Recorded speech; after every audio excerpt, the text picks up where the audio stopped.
Hey guys, how are you doing today? My name is Ryan McCown. I'm 25 years old. I live in Bel Air, Maryland. As you can see, I'm a Ron Paul supporter. I guess I'm a new one. I've been a Ron Paul fan for about 6 months, I'd say. Before, in 2008, I voted for Obama because I thought he said he was going to bring the troops home, which, you know, he eventually is right now, but he's not bringing all the troops home, and, you know, he's bringing it home on George W. Bush's timeline. So, you know, I got into Ron Paul because my older brother Nick, you know, got into him, and he was like, "Hey, check this guy out." You know, I did. And the thing is, you know, with Ron Paul, he teaches you. You get so intrigued in what he's saying that you want to learn more. So you read books. You know, I haven't read a book in forever. You know, but now I'm reading books. I can't put them down. You know, about economics. You know, about foreign policy, about wars, and stuff like that, and I'm understanding, like, you know, what blowback is, and, you know, and things I didn't even know about before. But there's a real big event, February 20th, I'm going to talk about it in this thing I'm going to read, and it's a rally for troops that support Ron Paul. And it's not just the troops, and it's everybody who supports Ron Paul foreign policy, you know, who supports Ron Paul. And all of us support Ron Paul because we love his foreign policy. A lot of us do. You know, the strong, the real hardcore supporters. So it's February 20th, 12 o'clock noon, at the Monument in Washington Monument in D.C. It's going to be a great time. There's going to be a lot of speakers.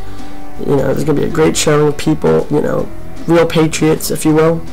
You know, that want to obey the Constitution, that they're supposed to obey when they go into office, that they swear to. But as you can see, Barack Obama didn't, George W. Bush didn't, you know, and many others beforehand, but Ron Paul will. So I just want to read this little piece that I wrote. You know, it's about our foreign policy. So thank you for watching this, and here it is. I'm not a veteran, I've never shot a gun, but like Dr. Paul says, you should never promote peace out of a barrel of a gun. We have become a country obsessed with getting involved in everything, both foreign and domestic. I think we can all agree that it is the government's responsibility to protect liberty and to make sure that we are secure. Which brings me to my next point. How can the government make sure we are secure when they leave our borders open and worry about the borders between Pakistan, Israel, Iraq, Afghanistan, Iran, etc., more than they worry about our own country's borders? Some of you mindless sheep will say, well, that's why we have the Patriot Act and the National Defense Authorization Act. But anyone who supports such legislation that blatantly takes our freedoms and liberties away is no better than a terrorist who attacks America. They are both one and the same to me. Benjamin Franklin said it best when he said, "They that can give up essential liberty to obtain a little temporary safety deserve neither liberty nor safety." We occupy over 130 countries. We have 900 bases around the world. When do we say enough is enough?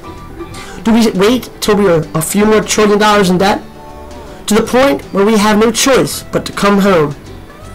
It's better to come home on our terms than someone else's terms. Wouldn't you agree? This whole idea that we are taking our orders from UN, NATO is outright ridiculous. We should be taking our orders from one thing only, and that is the Constitution of the United States of America. And there is only one candidate who understands this, and that is Dr. Ron Paul. He is the choice of the troops. He understands what it's like to fight, as he is the only veteran running the presidential race. He gets more support than any candidate combined, even Obama, from active duty servicemen and women. And to pay tribute to Ron Paul and all the men and women who have risked their lives fighting for empire, there will be a rally at the Washington Monument at noon on February 20th. At 2:00 p.m., active duty servicemen and women and veterans alike will march to the White House and pay tribute to the men and women who have died fighting for empire, to send a clear message to the establishment that we are disgusted, sick and tired of their undeclared, unconstitutional wars and your overextended foreign policy that does nothing more than cause blowback, and it is a strain on the American people's wallets, but more importantly, their hearts. we are backing a candidate who truly cares about the troops, and that is our teacher and our friend, Dr. Ron Paul.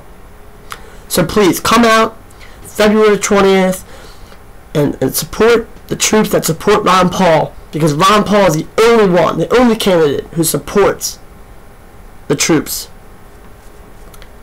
Thank you.